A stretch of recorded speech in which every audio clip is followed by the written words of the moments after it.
Did you know China has a thriving indie and rock music scene that's breaking boundaries and redefining creativity? No? Well, I didn't know it either until pretty much recently. And that's why today I'll be diving a little bit into the interesting world of Chinese indie and rock music, a brief summary of its history, its evolution, as well as examples of some amazing bands that you need to check out. But first, hi, I'm Raven, and I'm a musician and an artist from Brazil, and welcome to my podcast, Ravens of a Raven, where I talk about music, visual arts, the artist's journey, and my own journey as a musician and an artist, and creativity in general, etc., etc., etc. And in this case of today's episode, I have a soft spot for this topic, since I've been diving deep into Chinese culture ever since I started learning Mandarin. So naturally, as soon as I did, I went searching for Chinese music so I could listen to Mandarin and be comfortable and trying to learn the language. And since then, I'm obsessed. So much so that Spotify has already made a specific daily playlist of Chinese rock and indie music just for me. So, to talk about this topic here, I did a quick research and I've learned that rock music in China not only seems to have had a sort of a revival recently with a TV show called The Big Band, where rock bands compete for the top prize, much like The Voice or American Idol, for example, but also has had a pretty important role in China music's history of rebellion, self-expression, and cultural resistance since the 80s and the 90s. Although today rock music no longer has the massive cultural impact it did in the 80s and the 90s in China, much like in the Western world, it still remains a powerful force within niche circles, especially among urban youth, intellectuals, and those who are looking for songs with deeper lyrics and emotional resonance.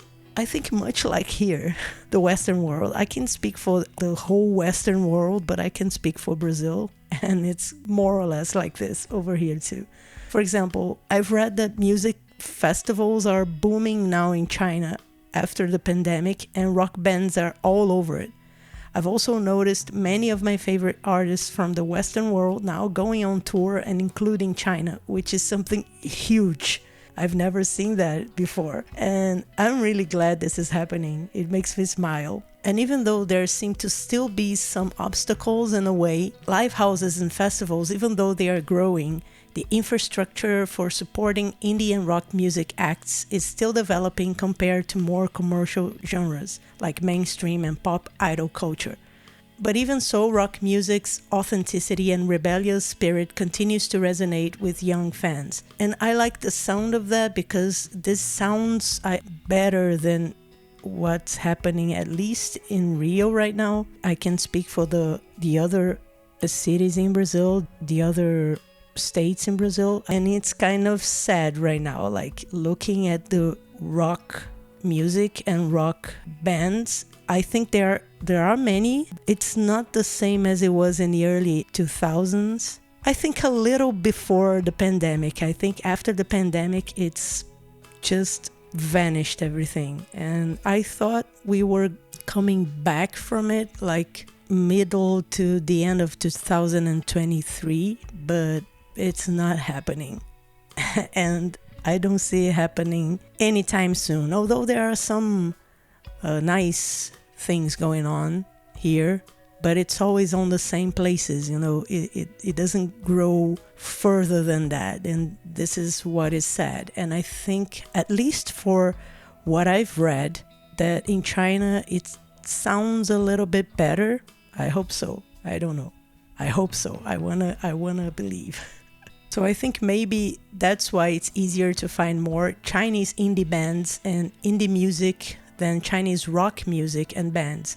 I find that indie music is more popular than rock music in China, even though there may have some acts falling more to the rock side of things under the indie umbrella.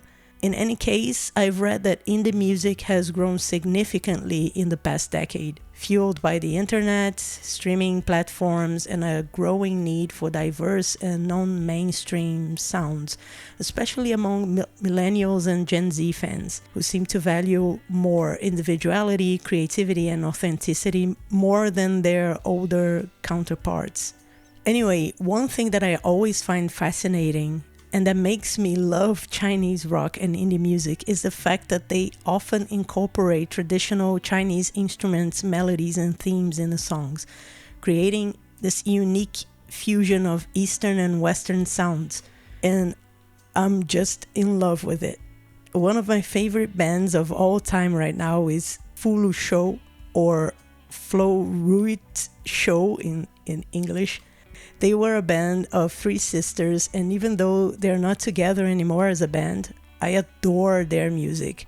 It's kind of sad that they are not a band anymore because I am obsessed with their music, but I found out last year that one of the sisters has continued making music under the name Dudu, and it's beautiful too. So check them out, please, because they're incredible. You can check them on YouTube too. There are some footage of them playing their songs, and I really recommend that you watch them performing their songs on YouTube too, because it's really fascinating. And speaking of all female bands, I've just recently found out about Sissy Wanzi, and I love them too. I just found out about them, so I have to check their music out. Like I have to listen to them more, but just the one song that I've already heard made me follow them because I found them really good. And on the other hand, there's Hedgehog, for example, that it's a classic indie rock band that I'm sure you love if you're into indie rock like me. But anyway, these are my favorites right now. These are the bands, the specific bands that I always listen to. But as I said, there are a lot of bands that I listen on Spotify, and I follow some of playlists that I found. So if you're interested in listening to some of these songs, just let me know in the comments. And if you want, I'll put some of the links to the specific playlists that I follow on Spotify here. Generally, I found out about these bands looking for them on Spotify, like a lot of hours trying to look for them.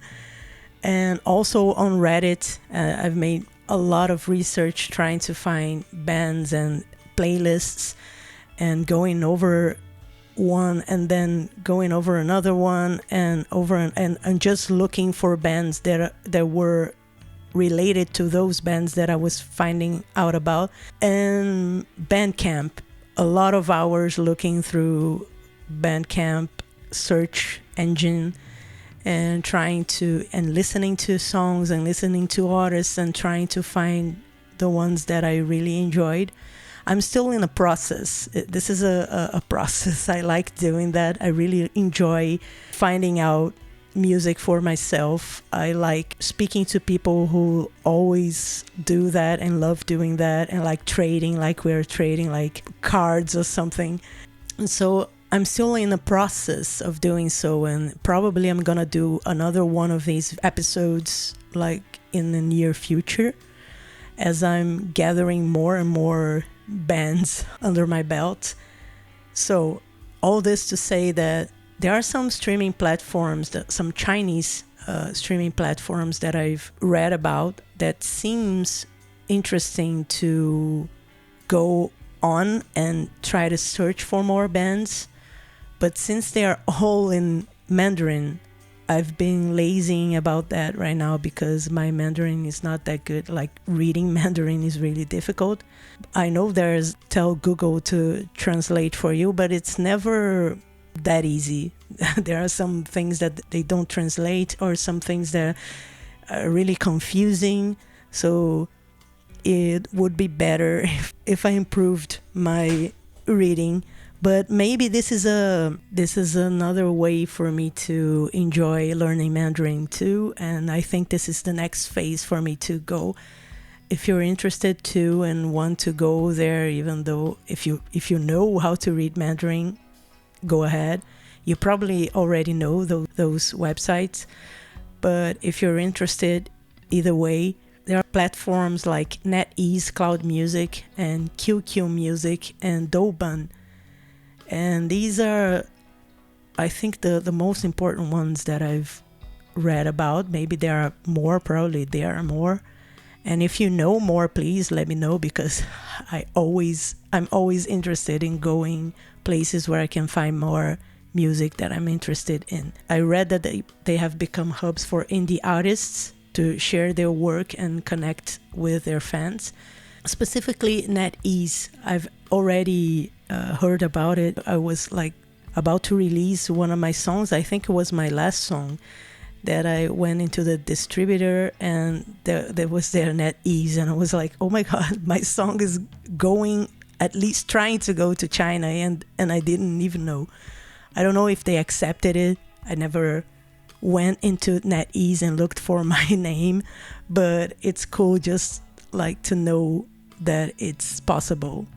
Anyway, this is not going to be a huge episode since I'm not in Rio right now. I'm traveling, I'm in Canada, and I had to write and record this all before I left for Canada, so I didn't have much time to do a really deep dive and research the way I wanted to do a research. So that's why I said I'm probably gonna do another episode about this and go deeper in this subject, because it really matters to me. I really enjoy the Chinese Indian rock scene, and I want to know more. I've read that there's a book that I think it was an Australian author, if I'm not mistaken, that were living in China during the most famous rock years, like in the 80s and the 90s. And I read about it, but I didn't read the book yet. And I really want to try and find the book so I can read it. And maybe after that, I can do another episode talking about this specifically and more in depth. In any case, I think I wanted to talk about this subject and Chinese indie rock and music scene because it's been a part of my life for like years now, literally. And I've been enjoying it for a while, as I said. Since I've been listening to the rock and indie scene in China, I don't know if it's just because I'm paying more attention to it now that before I wasn't that much, or I didn't even know that it existed in the first place.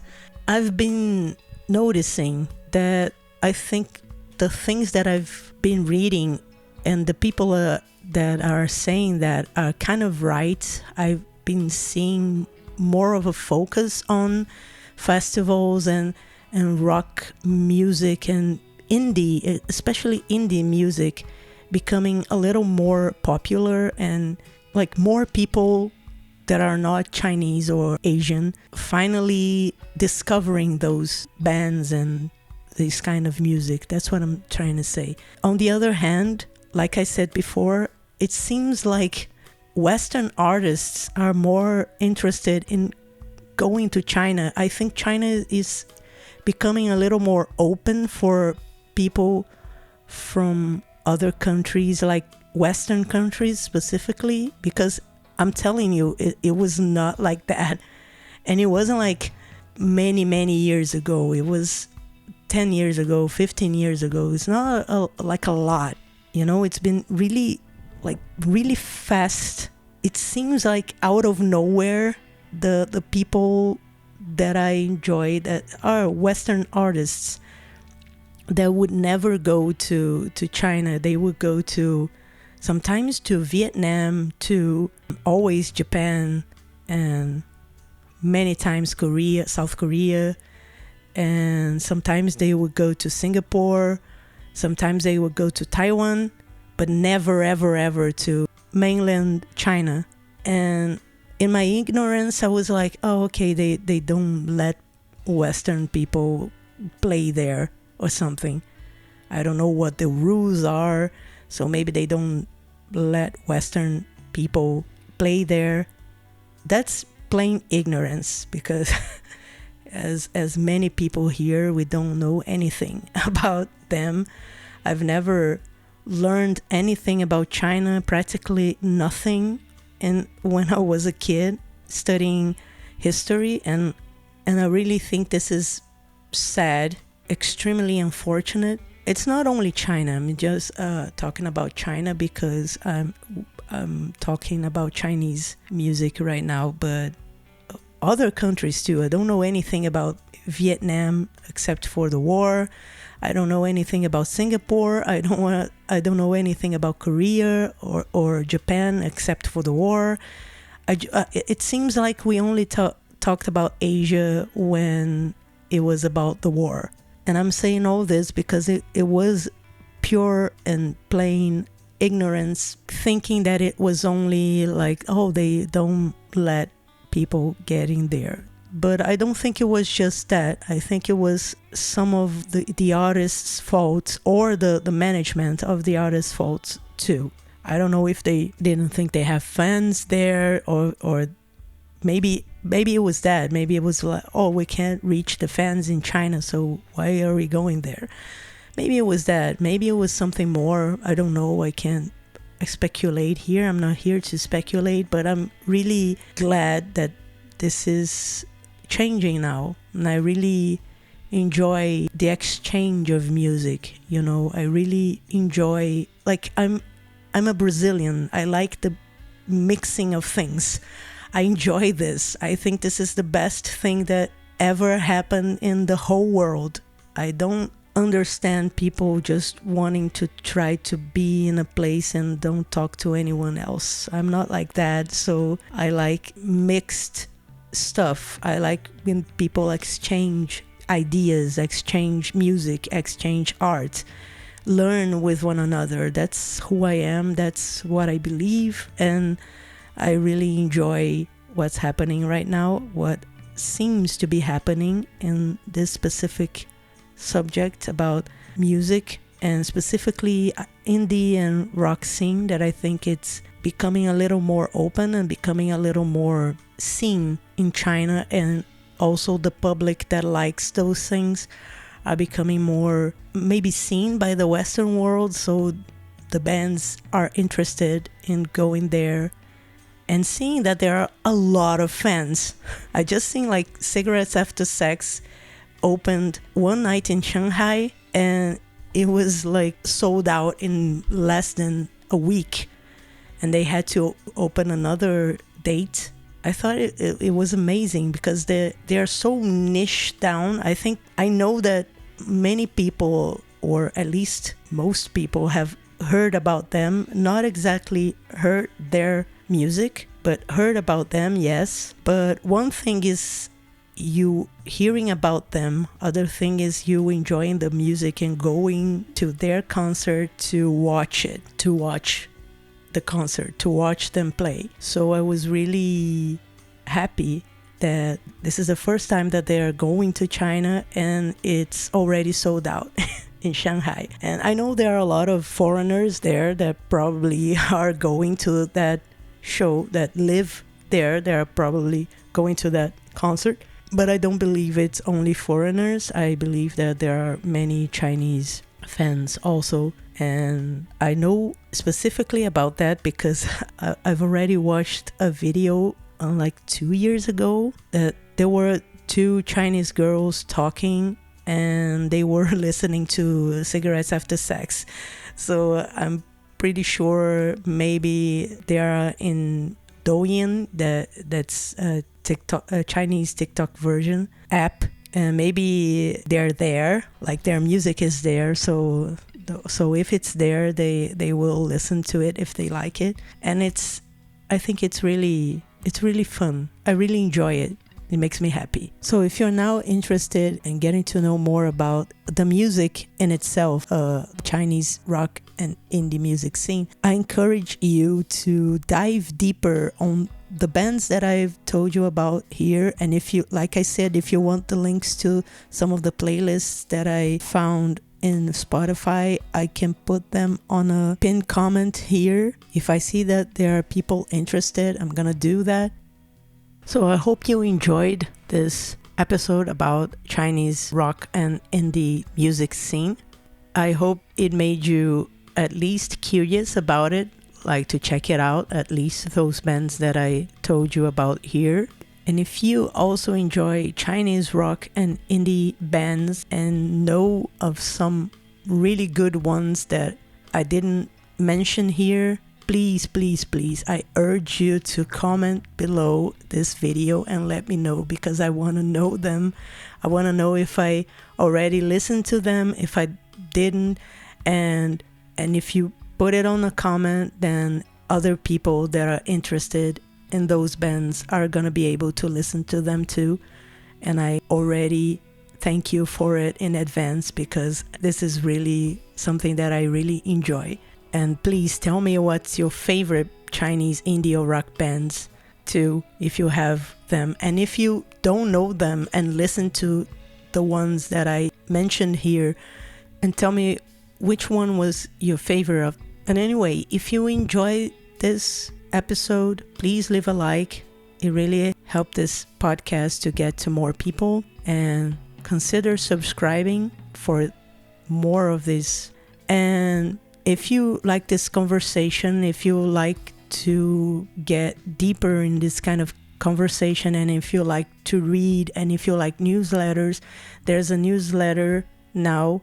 The link is in the description. And I usually put the transcript for the episodes of this podcast over there, as well as some other bonus things. Like in this one, you will find that there is a playlist with my favorite Chinese songs of the moment, and that is, I am constantly revising it. So if you're interested in it, please subscribe to my Substack newsletter, and I'll see you over there. Thank you for watching, and I'll see you in the next video.